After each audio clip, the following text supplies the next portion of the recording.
Shele, Apple.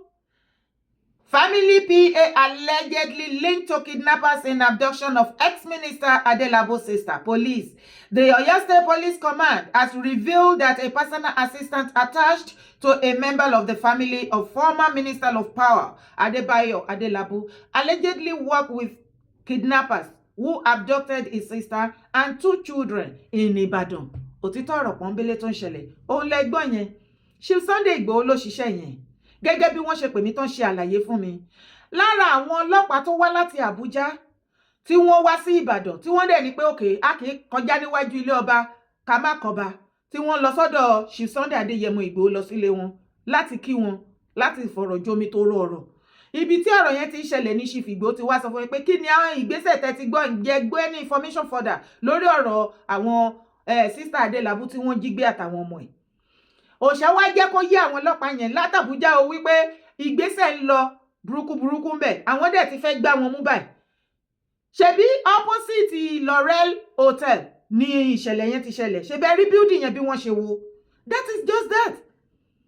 Ìgbà tí àwọn boys òṣà tí wọ́n ṣiṣẹ́ yẹn tán ti gba gbogbo information àwọn ni wọ́n wá sọ fún àwọn DSS tó wá kí wọn àwọn ọlọ́pàá látàbújá wípé ibi báyìí ó yẹ ẹ lọbẹ̀ tẹ́ bá ti débẹ̀ àwọn tẹ́ bá ti mú ẹni báyìí ẹ ṣe báyìí ìfọ́tí olóyì mẹ́ta ẹ kò fún láìláì mẹ́ta ní kẹ́ fún nífọ́tí ajábọ̀ á ṣàlàyé gbogbo bí ọ̀rọ̀ ṣe jẹ́ and exactly bí òṣà ṣe sọ bẹ́ẹ̀ náà ni àwọn ọlọ́pàá ṣe carried everything out àti àwọn boys Ìgbòho gbogbo kìíní yẹn dẹ̀ lọ nírọ̀wọ́ ìrọ̀sẹ̀ ó dẹ̀ bẹ̀rẹ̀ sí ní jábọ́ wọ́n dẹ̀ kó gbogbo nǹkan tó yẹ kán kó ṣùgbọ́n ká lè mọ̀ wípé ọ̀rọ̀ tó wà nílẹ̀ yìí ọ̀rọ̀ yìí ò ní lè wọ̀ ọ̀rọ̀ yìí ò ní lè wọ̀ mo ní ká jẹ́ dúró kẹ́kùn dúró ká wá fi ìrù ẹkùn ká fi lájá lọ́wọ́ ọ̀rọ̀ yìí ò ní lè wọ̀ ẹ lè ti máa ṣe ní northern part of Nigeria kẹ́ máa mú jẹ ọmọ àdùbúlẹ̀jà òun ni ìran àwa ọmọ kóòtù ajíire ilẹ̀ Yorùbá ṣùgbọ́n tẹ́ bá sún wa kàngiri ohun tẹ́ ẹ máa bá ẹ̀ ní láìkẹ̀ tẹ̀lé mi kó wá wo fídíò ẹ̀yin ọmọ kóòtù ajíire Yorùbá ẹ ṣe bẹ́ẹ̀bẹ́ o ẹ ṣe bẹ́ẹ̀bẹ́ o ẹ ṣe bẹ́ẹ̀bẹ́ o alẹ́ ń ṣe bẹ́ẹ̀bẹ́ ẹ jẹ́ kínú mi dùn ẹ jẹ́ kó máa lo bẹ́ẹ̀ kó máa ṣe kí ni kó máa lo bẹ́ẹ̀ tẹ̀lé mi wá wo fídíò.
Dójú ẹ̀ báyìí ṣẹ́ ti rí inú tèmi dùn ayọ̀ mi dẹ́kun òun ni mo ṣe ń tẹnumọ́ wípé both the state government and the federal wọ́n mọ̀ wípé starting la máa ń ní tátẹ́ bàbá Yésù tá à ń jí kíní yẹn á máa wálẹ̀ lára wa ẹ má jẹ́ ó wálẹ̀ o ẹ má jẹ́ ó wálẹ̀ o because ìwọ́de wọ́rọ́wọ́ mi ò ní ká wọ́de ká bá nǹkan jẹ́ ká àtàkì èèyàn bẹ́ẹ̀ ṣe ń ṣe wọ́rọ́wọ́ yìí is a very powerful message to the state government and to the federal ẹ̀yin lẹ́ẹ̀mọ́ yìí nǹkan tẹ́ ń ṣe nǹkan tẹ́ ń ṣe ìwọ̀nba yín tẹ́ ń bọ́ síta tẹ́ ń sọ̀rọ̀ tẹ́ ń ṣe ìwọ́de wọ́rọ́wọ́. You are sending a very powerful message both to the state government and the federal wípé ẹ ti ṣetán láti ṣe kí ni bèrè ikú tó pa bàbá ńlá bàbá wa lọ́wọ́ àwọn ọmọ àlè terrorists tí governor tí state àti federal bá ti kùnà àti rí pé wọ́n ti kùnà wọ́n ti disappoint ara wọn. The whole wide world knows wípé failure ni wọ́n láti protect ẹ̀mí wa àti dúkìá wa. Àwa náà ti wá ṣetán báyìí láti ṣe kí ni láti protect ẹ̀mí ara wa. Ẹ wá gbọ́ ẹ̀yin ìran mi. Wọ́n ní ìran ọmọ kóòtù ajíire ìran ọmọ Yorùbá. Wọ́n ní ọmọ àdùbúlẹ̀ ìjà ni wọ́n ọmọ ṣàlọ̀ṣàlọ̀ kó tó jà. Ẹ wo iye ọdún tó ti ń pa wá tá a ti ń káwọ́rọ̀ tá a sọ pé kò sí ẹjẹ́ àṣà máa endure ẹ má jẹ́ àbá nǹkan jẹ́ ẹ má jẹ́ àṣegbá gbogbo bá ṣe ń pariwo àwọn àgbààgbà wa mú wa mọ́lẹ̀ ìgbà tó wá ń sọ orí àwọn ọkọ wa lọ́rùn wọn báyìí tó kó àwọn ọmọ 2 years 3 years tó kó sáhàámọ́ ṣé ara gbogbo wa ò balẹ̀ kí ó má lè máa kọ̀ntínú láti máa ṣe kíni láti máa sọ orí àwọn ọkọ wa sọ̀kalẹ̀ ẹ jẹ́ ká máa ṣèwọ́de wọ́rọ́wọ́. Mo dẹ̀ dúpẹ́ lọ́wọ́ Pastor Samson ní ìlú Àkúrẹ́ tẹ́ ẹ kó gbogbo àwọn èèyàn jáde tẹ́ ṣe ìwọ́de wọ́rọ́wọ́. We are super proud of you sir. Ẹ bá mi share fídíò ìkódọ́dọ̀ wọn ẹ̀yin mẹ́bà gbogbo on behalf of gbogbo àwọn ọmọ kóòtù ajíire original ọmọkọ lókè òkun. I am representing them and we are saying thank you sir. Ẹ ṣé ẹ má relent o gbogbo ìgbà tẹ́ bá lè máa ṣe ni kẹ́ máa ṣe ìwọ́de wọ́rọ́wọ́ ni ó nice gan ni. Ṣé rí ìwọ́de tí ẹ̀ ń ṣe wọ́rọ́wọ́ yìí ẹ mọyì ẹ̀. Bàbá ńlá powerful message àròkò òun lè fi ránṣẹ́ sí àwọn northern part of Nigeria àti state and federal government wípé ọ̀rọ̀ yìí ò ní lè wọ̀ kájá dúró kẹ́kùn dúró káwá fi rù ẹkùn ká fi lájá lọ́wọ́. Ó ti pẹ́tẹ́ tí ṣe fún wa tá a mú mọ́ra ọmọ dùbúlẹ̀ jà ní wá ọmọ ṣàlọ̀ṣàlọ̀ kó tó jà lélẹ̀ níbi tá a bá dé àgbà kẹ́nìbọ̀dì kó wá máa pa wá lọ́kọ àṣòfò ọmọ mọ́ níbi tá a bá dé. Òun ni ìwọ́de yẹn wípé tí government both the state and the federal and the northern leaders and elders tí wọ́n sponsor àwọn terrorists tó ń kó wọn wọlé tó sọ di source of living wọn kí wọ́n lọ sowó agbẹjẹmọ́wọ́ àròkò lẹ́yìn náà ń pa sí wọn. Ṣebí wọ́n pàròkò orí bàbá Oyèdòkun fún wa ẹ jẹ́ káwa náà fàròkò ránṣẹ́ sí wọn ṣùgbọ́n àwọn ò ní behave like an animal bí ẹranko bíi tiwọn. Bẹ́ẹ̀ ṣe ń ṣe ìwọ́de wọ́rọ́wọ́ yẹn is very very powerful. Mọ how powerful it is. Ẹ continue ẹ má jà relent o ẹ má jà relent o. Ẹ̀yin CNS àti Sẹ̀lẹ̀ ẹ̀yin white garment churches mo mọ̀ wípé ọ̀pọ̀lọpọ̀ yín lẹ̀ ń gbàdúrà nu church tẹ́ ẹ̀ ṣe wá sí tẹ́ ẹ̀ ń fún wọn ní information kọ́ ní kálukú bí àtàlát kò tí ì tó ọ̀rọ̀ yìí ò yọ yín kúrò ń bẹ̀ ó níye àwọn church yín tí wọ́n ti kó lọ ó ní iye tó ti pa nínú white garment church. Olùṣọ́ àgùntàn wọ́n gbé lẹ́nu ọjọ́ mẹ́ta iná ìbámu mọ́ sísà kan sùn tó ló wà nínú ẹ̀mí ọlọ́jọ́ méje pẹ̀lú màláìkà mímọ́ lára ẹ̀ náà fi kó bá sùn fún. It's a disgrace on you white garment church. Ìgbà tá a máa ń rí yín tí èmi dára ti máa sábà rí ẹ̀yin white garment church tẹ́ máa ń wúlò nílẹ̀ kóòtù ajíire ilẹ̀ Yorùbá gbogbo nǹkan tó bá dé bá wa tẹ́ bá ti ń ṣe candle light àbí candle night fún èkéyìí tí Ọlọ́run bá pè sọ́dọ̀ ọ̀nù yín lẹ́yìn yẹn ẹ wúlò síbi kankan kò síbi tá a ti gbà rí yín. Lórí ọ̀rọ̀ tó wà lẹ̀ ẹ wá ṣe bẹ́ẹ̀ ni pé kò dọ́dọ̀ yín. Ṣé rí gbogbo ẹjọ́ tẹ́ ẹ rò online ẹ kì í ṣe blogger. Ẹ bọ́ sí gbòòrò kẹ́kọ́ wọn mọ́ kẹ́kọ́ kó wọn síta kẹ́ ẹ ṣe ìwọ́de wọ́rọ́wọ́ kẹ́ ẹ sọ̀rọ̀ fún ìjọba wípé ó tó gẹ́ ọmọ Léfì àfẹ́ ikú mọ́ nílẹ̀ Yorùbá à ń dúró dè yín o. Ẹ ti rí àjọ pè yín àtàwọn Pentecostal ni ṣe ara àwọn Pentecostal wọ́n ti bọ́ síta à ń dúró dè yín white garment church. Ẹ má wàá mẹ́mí orí burúkú online ẹ má wàá ríran orí burúkú lórí TikTok gbogbo yín tẹ máa ń jókòó sórí TikTok tẹ máa ń ṣí èrè bẹ́ẹ̀ ẹ bọ́ síta kẹ́ ló dún dín nífù ibẹ̀ ni kọ́kọ́ là ń lọ. Ó ti mọ̀ náà ó ti mọ̀ wípé ibẹ̀ ni kọ́kọ́ là ń lọ. Mo ní ọ̀rọ̀ yìí ti dójú ẹ̀ onírọ́ ni mò ń pa. Okay. Yorùbá imams disown group preaching extremism division dé. Àlọ́ tó gẹ́ ọmọ Léfì gbọ́ nǹkan tí mo sọ. The League of Imams and Alfas in Yoruba land on Monday distanced itself from any organization or individual whose teaching promotes division, hatred, extremism, intolerance, discord, or any ideology contrary to the Quran and Sunnah in Nigeria. Òun lè gbọ́ yín. They insisted not to support any organization or individual promoting division contrary to the Quran and Sunnah, saying such organization or individuals cannot speak on their behalf. This was contained in a statement jointly signed and released in Ibadan, the Oyo State capital. It was jointly signed by the President of the League and Chief Imam of Ekiti State, Jamiu Kewulere, Vice President and Chief Imam of Ogun State, Saadulaye Bangbola, Life Grand Patron and Chief Imam of Oyo State, Abdulgani Agbotomo Kekere, Chief Imam of Osun State, Musa Animashan, Chief Imam of Ondo State, Abdul Hakim Akorede, and Chief Imam of Ikorodu Division and Chairman Rabita Lagos, Shefiudin Ademoritan. Ẹ ṣé, gbogbo yín yẹn. God bless you. Ẹ ṣé, thank you. Ètì ẹ̀sìn mùsùlùmí lọ́dọ̀ tèmi yèyé dára, gbogbo ẹ̀sìn ni mo fara mọ́. Ṣùgbọ́n àwọn ẹranko tó ti darapọ̀ máàrin wa, ẹ jẹ́ ká yọ wọ́n dànù bẹ́ẹ̀ ní yọ jìgá. God bless you. Ṣùgbọ́n kọ́rọ̀ mi lè yé yín, tẹ̀lé mi wá wo fídíò yìí. Number one, mo kí gbogbo ẹ̀yin mùsùlùmí, mo kí yín kú oríire. Ẹni tí ò bá mọ nǹkan ló máa rò wípé kò ń gbèjà Ọlọ́run. Ọlọ́run fúnra rẹ̀ ọba tó gbèjà ara ẹni. Ọba tó tú orúkọ ara ẹ̀ ṣe ni. Àìmọ̀kan ní jẹ́ kéèyàn sọ wípé mò ń gbèjà Ọlọ́run. Nígbà tí wọ́n máa sọ̀rọ̀ wọ́n sọ wípé àwọn bandit sọ wípé kí wọ́n impose Sharia law. Máa gbọ́ bashing here and there. Wọ́n ní àwọn bandit tún sọ wípé 1 billion. Wọ́n ní àwọn bandit tún sọ wípé kí wọ́n ṣí àwọn ẹlẹ́wọ̀n sílẹ̀ tó jẹ́ ara wọn àti bẹ́ẹ̀ bẹ́ẹ̀ lọ. Obìnrin principal tó wà nínú igbó, she's just a woman like you and I tó lọ síbi oúnjẹ òòjọ́ ẹ̀, kò bá kò tí ìbò, kò dìbò, kò bá palliative, kò dìtẹ̀ ìjọba, kò bá ìjọba jà, kò mọ bó ṣe jẹ́, ó kàn lọ bí iṣẹ́ ẹ̀ ni àwọn bandit dẹ̀ wá gbé. Òun kọ́ ló ṣe o, ìjọba làwọn bandit fẹ́ bájà, ṣùgbọ́n òun ló ń pay price. Òun náà tún gbé bọ́lé lórí tán ní kó sọ̀rọ̀ wípé àwọn ò bẹ̀rẹ̀ Sharia law, àwọn ò dẹ̀ béèrè 1 billion. Àwọn ẹlẹ́wọ̀n làwọn ní káwọn tú sílẹ̀, bó tiẹ̀ jẹ́ wípé ẹlẹ́wọ̀n tó ní kán tú sílẹ̀ náà kò ń ṣara ẹ̀, nítorí tán bá tú wọn sílẹ̀ náà àwa náà máa dà láàmú. Ṣùgbọ́n ìyẹn kù sọ́wọ́ ìjọba tán mọ bó ṣe máa fi ogun òtòlótó, kán mọ báwọn aráabí ṣe máa délé. Àwa ò mọ̀ nípa ohun tá a mọ̀ ní wípé a fẹ́ kí wọ́n délé láyọ̀ àti àlàáfíà bí ìyàwó àbí bí ìyá àbèjì àbúrò Adédìbú ṣe dé ilé ní ayọ̀ àtàlàáfíà. Ṣé wá rí ẹ̀yin ajá olóṣèlú tẹ́yìn choose ọ̀rọ̀ wa, tẹ́yìn fún ọ̀rọ̀ tiwa ní interpretation just to witch hunt us.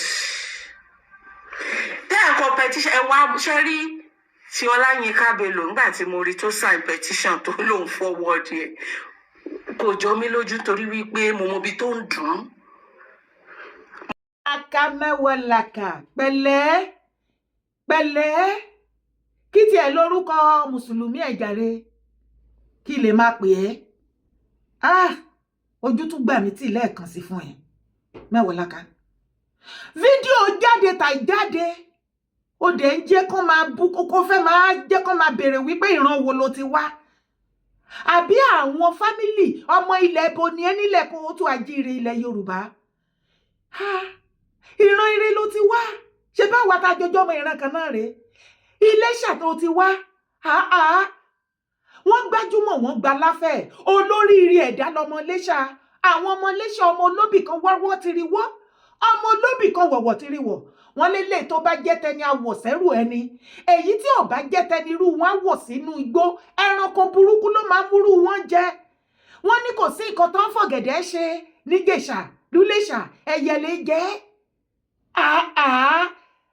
ilé ìṣàrú máṣọṣẹ ọ̀tàlà bó ṣe àwọn olóríire ẹ̀dá adùnbárìn adùnbátò ó dẹ̀ fẹ́ sọ wọ́n lórúkọ tí ò ṣe tiwọn pẹ̀lú àbòsí ayé òfò tó wá. Mẹ́wọ̀ọ́láká ojú gbà wá tì fún ẹ gbogbo àwa ọmọbìnrin gbogbo àwa ìyá you are a disgrace to us lórí fídíò òfò tó ṣe síta. Ìjọ́ wo lo become a Muslim gangan tó gun dé tó ẹ̀yin èèyàn ẹ̀ fúnra ni o.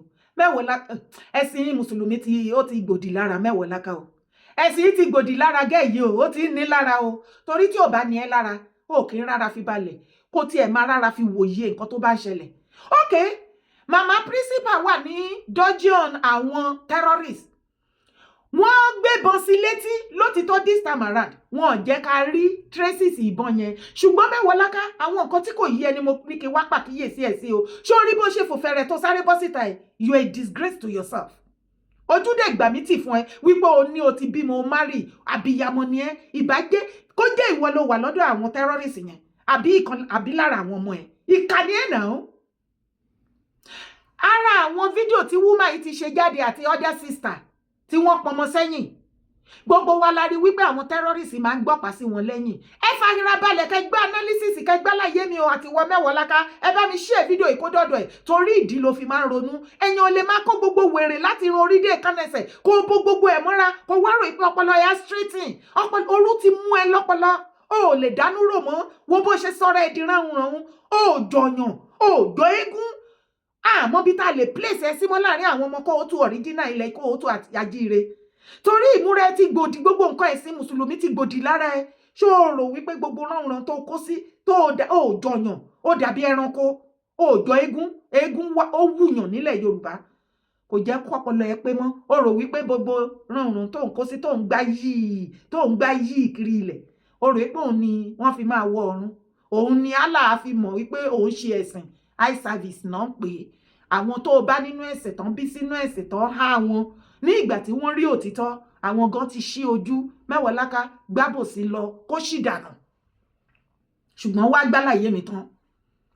Àwọn fídíò tí àwọn sisters wọ̀nyí ti ń release àti Mr. Oyedoku tí wọ́n gé orí ẹ̀ ṣé ẹjọ́ ṣé àkínrí bó ṣe gbé ìbọn sí ẹ̀gbẹ́ tí wọ́n báyìí.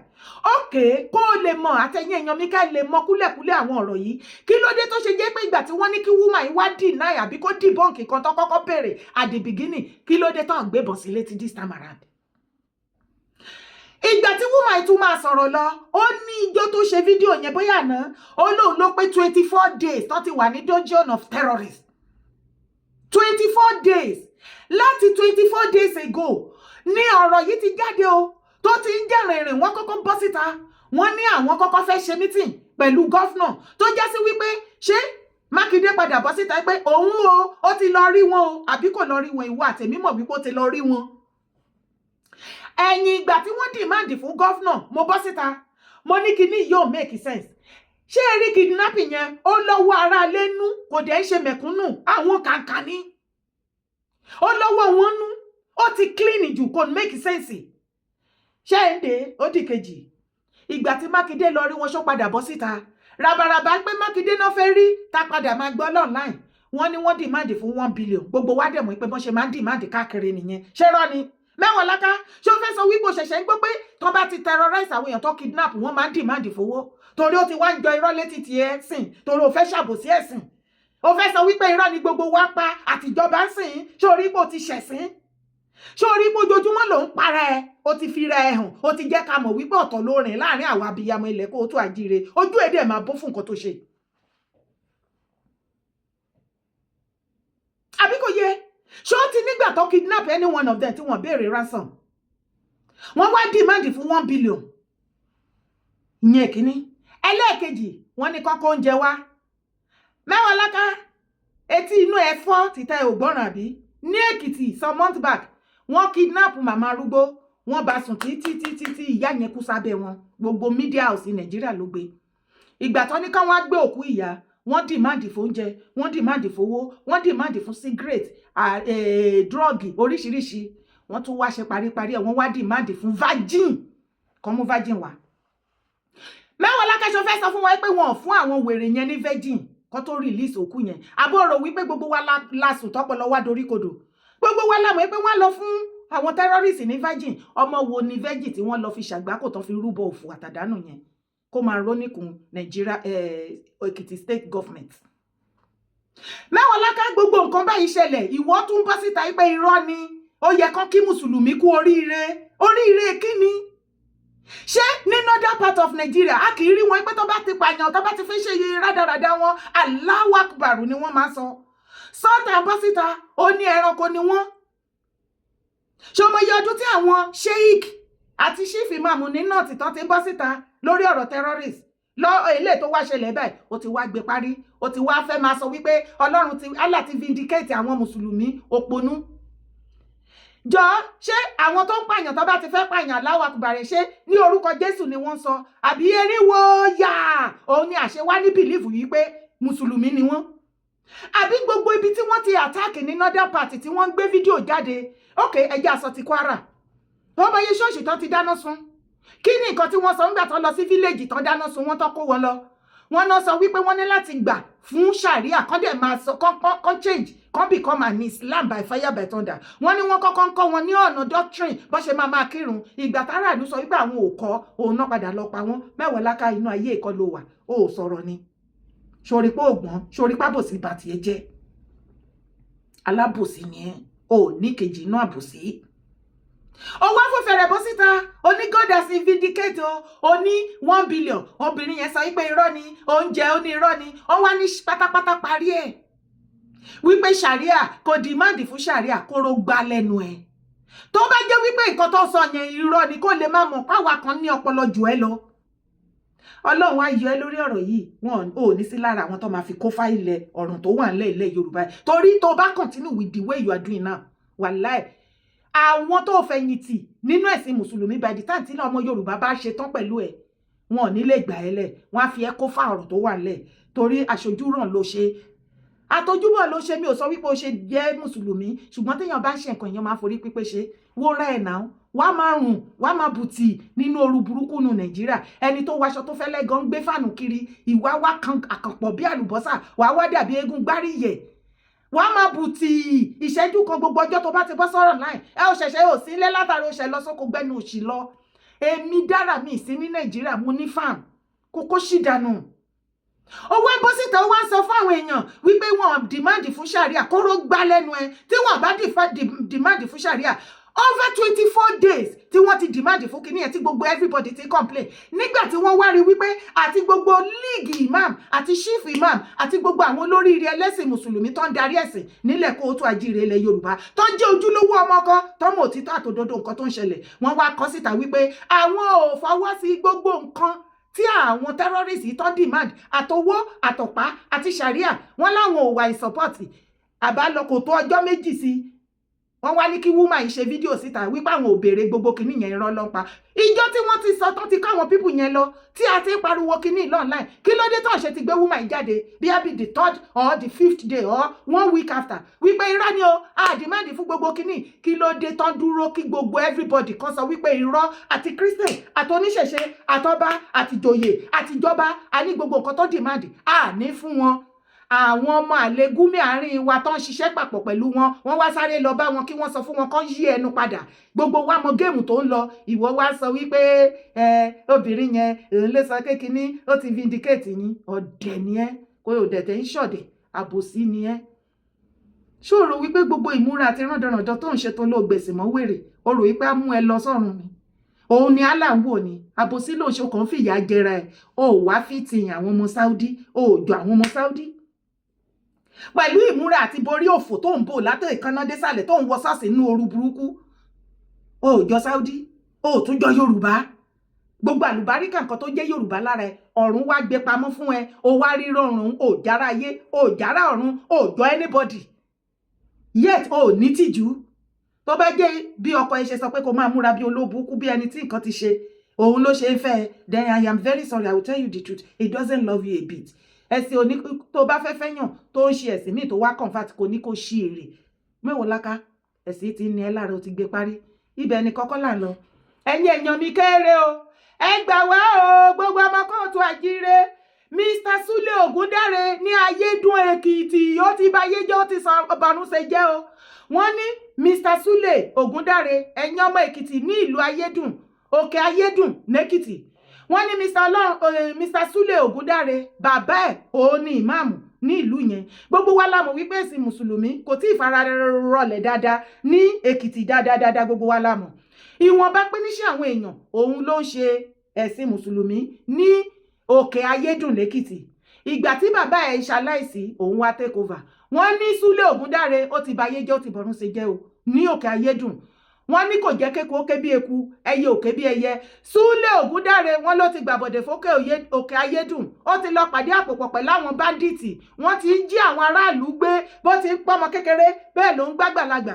Kódà wọ́n ló ti kó jìnnìjìnnì bá ọba Òkè Ayédùn orúkọ wọn a máa jẹ́ Fẹ́mi Arìbísálà. Ẹ̀rù ń bà wọ́n ló sọ pé dandan ó ní láti wà converted to Islam. Ó ní láti máa pèrò ó ní láti máa kírun. Ìgbà tí ẹ̀mí bàbá yẹn tó wé pẹ̀lú ìfẹ́ bọ́ wọ́n ló wà force láti ṣe.